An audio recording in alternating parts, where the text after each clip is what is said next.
Assalamualaikum warahmatullahi wabarakatuh.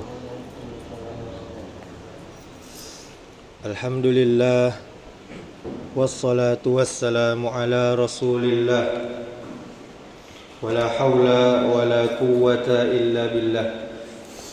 Ashhadu an la ilaha illallah wahdahu la syarika lah, wa ashhadu anna Muhammadan abduhu wa rasuluh. Qala Allah Ta'ala, ya ayyuhalladzina amanu taqullaha haqqa tuqatih wa la tamutunna illa wa antum muslimun. Amma ba'du. Bapak Ibu jamaah yang dimuliakan Allah Subhanahu wa Ta'ala, kita bersyukur kepada Allah Subhanahu wa Ta'ala atas segala nikmat yang Allah berikan kepada kita, sehingga kita masih sanggup, masih mampu untuk taat kepadanya, untuk beribadah kepadanya, yang mana itu adalah tujuan kita diciptakan ke muka bumi ini, untuk beribadah kepadanya. Kemudian di Jumat subuh, di Jumat pagi yang penuh berkah ini, marilah kita memperbanyak salawat kepada Nabi kita Muhammad sallallahu alaihi wasallam. Allahumma salli wa sallim wa barik ala Muhammadin wa ala alihi wa ashabihi ajma'in.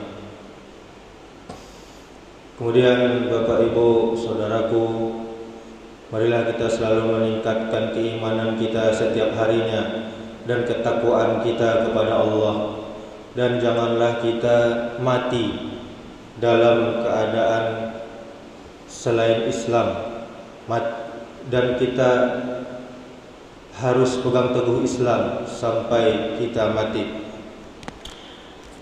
Bapak Ibu jamaah subuh yang dirahmati Allah Subhanahu wa Ta'ala, saat ini kita sedang berada di bulan Sya'ban, yaitu tepatnya sekarang sudah tanggal 10 Sya'ban, atau dalam istilah penanggalan Jawa disebut ruwah.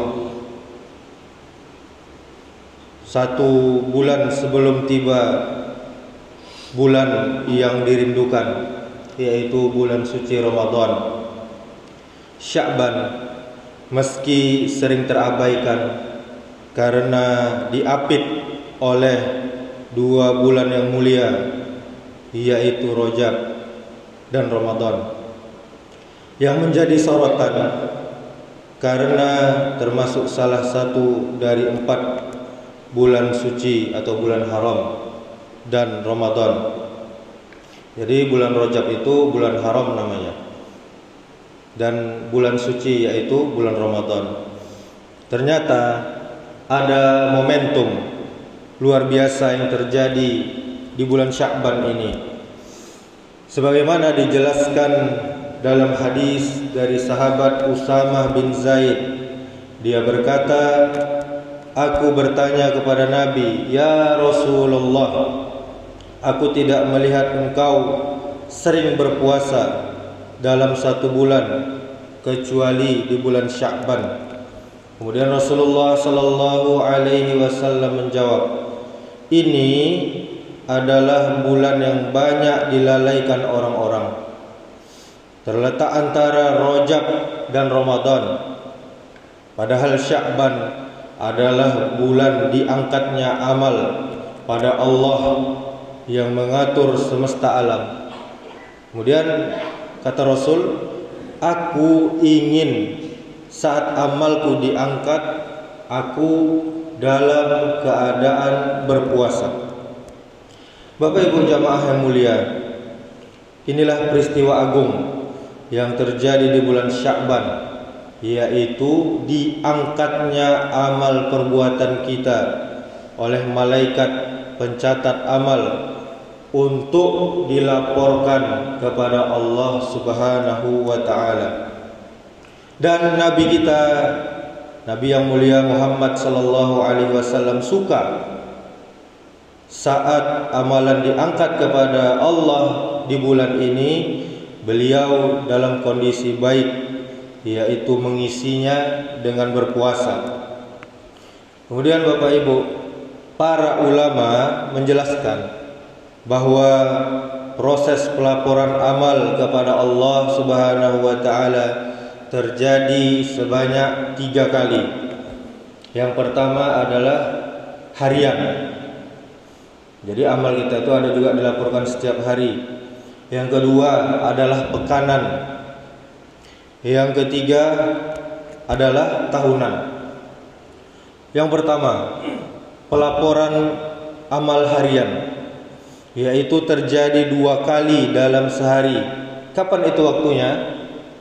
Yaitu di pagi saat sholat subuh yang barusan kita kerjakan. Kemudian saat sore saat kita sholat asar. Dalilnya hadis dari sahabat Abu Hurairah radhiyallahu anhu. Nabi sallallahu alaihi wasallam bersabda, para malaikat di malam dan siang hari silih berganti mengawasi kalian, yaitu kita semuanya manusia. Dan mereka berkumpul pada saat sholat subuh dan sholat asar. Kemudian para malaikat yang mengawasi kalian semalam suntuk naik ke langit. Allah menanyakan kepada mereka, kepada para malaikat, padahal Dia lebih mengetahui dari mereka. Apa pertanyaan Allah? Dalam keadaan apakah kalian tinggalkan hamba-hambaku? Mereka menjawab, kami tinggalkan mereka dalam keadaan mengerjakan sholat. Ini hadis riwayat Ahmad, riwayat Bukhari, riwayat Muslim, dan yang lainnya. Kemudian Bapak Ibu, yang kedua yaitu pelaporan amal pekanan, yaitu ini terjadi setiap hari Senin dan Kamis. Sebagaimana dalilnya dari sahabat Abu Hurairah radhiyallahu anhu, dia mengabarkan, aku pernah mendengar Rasulullah sallallahu alaihi wasallam pernah bersabda, amalan-amalan manusia dilaporkan kepada Allah setiap hari Kamis malam, yaitu Kamis malam Jumat. Orang yang memutus tali silaturahim, amalannya tidak akan diterima oleh Allah Subhanahu wa taala. Kita cek Bapak Ibu, ada enggak kita kepada kerabat kita bermusuhan? Sebab amal kita tergantung kalau kita memutus tali silaturahim. Ini dalam hadis riwayat Bukhari dan Muslim. Kemudian dalam riwayat Tirmizi dijelaskan, tu'radul a'malu yaumal isnaini wal khamisi fa ahibbu an yu'rada amali wa ana shaimun. Kata Rasul, amalan manusia dilaporkan kepada Allah setiap hari Senin dan Kamis, dan aku suka saat amalku dilaporkan kondisiku sedang berpuasa. Kemudian yang ketiga Bapak Ibu, pelaporan tahunan, yaitu ini terjadi di bulan ini, di bulan Sya'ban. Berdasarkan hadis Nabi sallallahu alaihi wasallam bersabda, ini adalah bulan yang banyak dilalaikan, yang tadi kita baca di awal, dilalaikan banyak orang, terletak antara Rajab dan Ramadan. Padahal Sya'ban adalah bulan diangkatnya amal kepada Allah, kepada Rabb yang mengatur semesta alam. Aku ingin saat amalku diangkat, aku dalam keadaan berpuasa. Al-Imam Ibnul Qayyim menjelaskan, amalan manusia dalam 1 tahun diangkat pada bulan Sya'ban, sebagaimana dikabarkan oleh As-Sadiqul Masduq. Apa itu As-Sadiqul Masduq? Yaitu orang yang jujur, orang yang dibenarkan, yakni Rasulullah sallallahu alaihi wasallam, bahwa Sya'ban adalah bulan diangkatnya amal kepada Allah. Demikian pula amalan dalam sepekan dilaporkan kepada Allah pada hari Senin dan Kamis. Adapun amalan siang dilaporkan di penghujung siang sebelum malam tiba, yaitu tadi waktu asar. Dan amalan malam dilaporkan di penghujung malam sebelum tibanya siang, yaitu tadi subuh. Pelaporan amal harian Bapak Ibu lebih khusus daripada pelaporan amal tahunan. Ketika ajal seseorang datang, ketika mati datang, seluruh amal perbuatan yang kita lakukan selama kita masih hidup akan diangkat seluruhnya kepada Allah. Kemudahan lembaran catatan amalnya akan digulung. Kemudian seluruh hadis yang menerangkan pelaporan amal mengandung pesan motivasi untuk menambah amal ibadah di saat-saat amal sedang dilaporkan kepada Allah Subhanahu wa taala. Sebagaimana jawaban Nabi kita sallallahu alaihi wasallam saat beliau ditanya mengapa banyak puasa di bulan Sya'ban. Jadi kata Rasulullah, aku ingin saat amalku diangkat aku dalam keadaan berpuasa. Penjelasan yang sama juga beliau utarakan saat beliau, yaitu Rasulullah sallallahu alaihi wasallam, menerangkan alasan kenapa beliau berpuasa di hari Senin dan Kamis. Demikian pula para salafus soleh, orang-orang terdahulu kita yang soleh, mereka selalu ingin tampil lebih baik, lebih istimewa, bukan di hadapan manusia, tapi di hadapan Allah Subhanahu wa taala di saat momentum pengangkatan amal. Sampai-sampai mereka khawatir jika keadaan mereka saat itu tidak sedang baik. Apa keadaan sedang tidak baik? Keadaan sedang tidak beramal kepada Allah Subhanahu wa taala.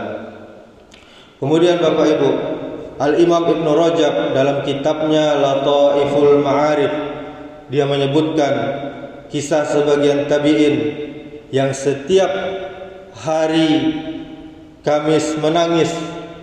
Kenapa dia menangis? Dia curhat kepada istrinya.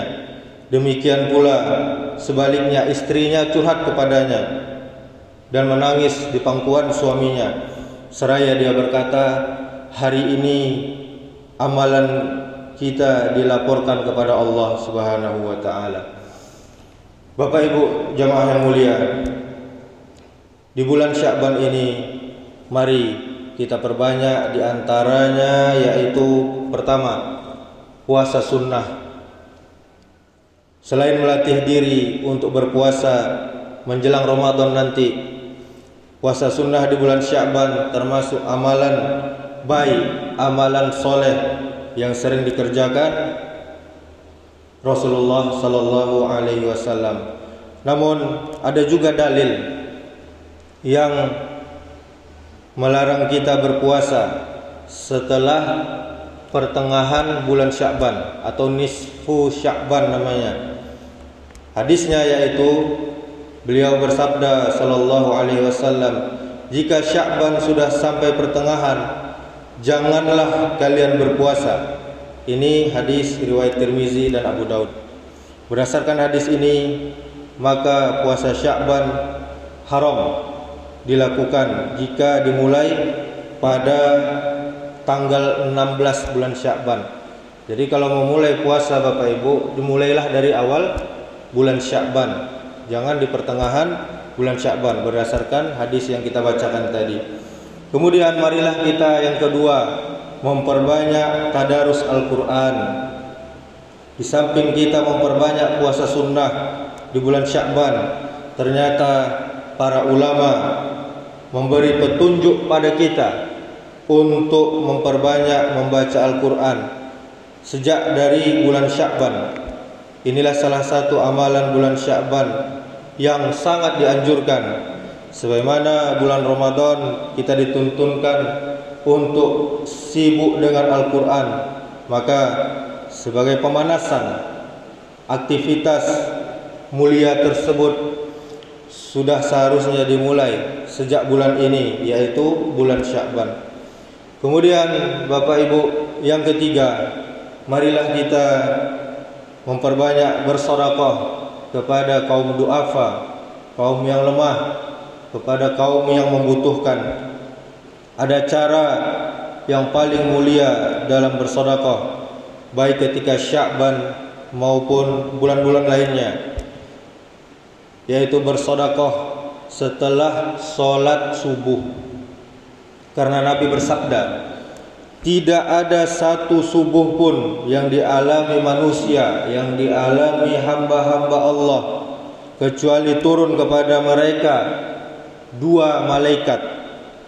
Salah satu di antara keduanya berdoa, ya Allah, berilah ganti bagi orang yang berinfak, bagi orang yang bersedekah.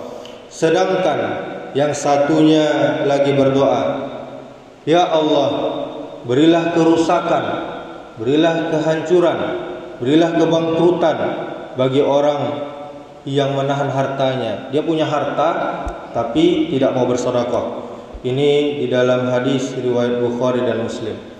Kemudian Bapak Ibu, yang keempat, marilah kita memperbanyak beristighfar.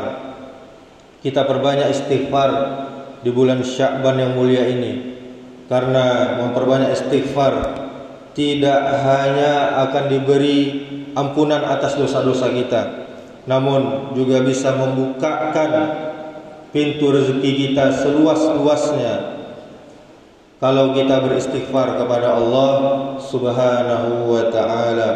Kemudian Bapak Ibu, yang kelima, marilah kita banyak-banyak berdoa dan meminta ampunan Allah Subhanahu wa ta'ala. Betapa besar pahala memintakan ampun untuk orang-orang yang beriman. Jangan kita minta ampun untuk diri sendiri, tapi juga doakanlah orang-orang beriman, orang-orang mukmin, orang-orang muslimin, kaum muslimin, baik yang masih hidup atau yang sudah wafat. Jumlah mereka kaum mukminin kita semuanya dari sekarang sampai kiamat nanti mungkin tidak terhitung. Maka sisipkanlah di antara doa kita setiap harinya Bapak Ibu, Rabbil firli wali walidayya walil mu'minina yauma yakumul hisab. Rabbil firli wali walidayya walil mu'minina yauma yakumul hisab. Ini adalah doa Nabi kita yang mulia, yaitu Nabi Ibrahim. Apa artinya? Apa maknanya? Ya Allah, ya Rabb kami, ampunilah saya, ampunilah aku dan kedua ibu bapakku dan seluruh orang-orang mukmin pada hari terjadinya hisab, yaitu hari kiamat. Ini bisa kita lihat di dalam Quran surah Ibrahim ayat 41. Kemudian di antara orang-orang yang perlu, yang mesti kita doakan setiap harinya Bapak Ibu, yaitu yang pertama orang tua kita, keduanya kita doakan. Yang kedua istri kita, suami kita, anak-anak kita, doakanlah kebaikan untuk mereka. Kemudian yang ketiga, doakanlah kerabat kita yang kandung dengan kita, yang sedarah dengan kita. Kemudian yang keempat, doakanlah guru-guru kita, orang yang pernah mengajarkan kita kebaikan. Kemudian yang kelima, doakanlah ulil amri kita, presiden kita, pemimpin kita, doakan kebaikan. Kemudian yang keenam, orang-orang yang senantiasa memberikan kebaikan kepada kita, doakan. Kalau kita diberikan sesuatu yang bermanfaat oleh orang lain, ucapkanlah jazakallahu khairan, semoga Allah membalas kebaikan kepadamu. Kemudian yang ketujuh, doakanlah seluruh kaum muslimin dan muslimah. Kita berdoa kepada Allah Subhanahu wa ta'ala agar kita semuanya disampaikan Allah kepada bulan Ramadan dengan keberkahan. Allahumma ballighna Ramadan. Ya Allah, sampaikanlah kami kepada Ramadan dengan keberkahan dan dengan ilmu yang cukup. Demikianlah Bapak Ibu, semoga kultum yang singkat ini bermanfaat, menambah ilmu kita, menambah iman kita, menambah takwa kita kepada Allah Subhanahu wa taala. Subhanakallahumma wa bihamdika asyhadu an la ilaha illa anta astaghfiruka wa atubu ilaik. Wassalamualaikum warahmatullahi wabarakatuh.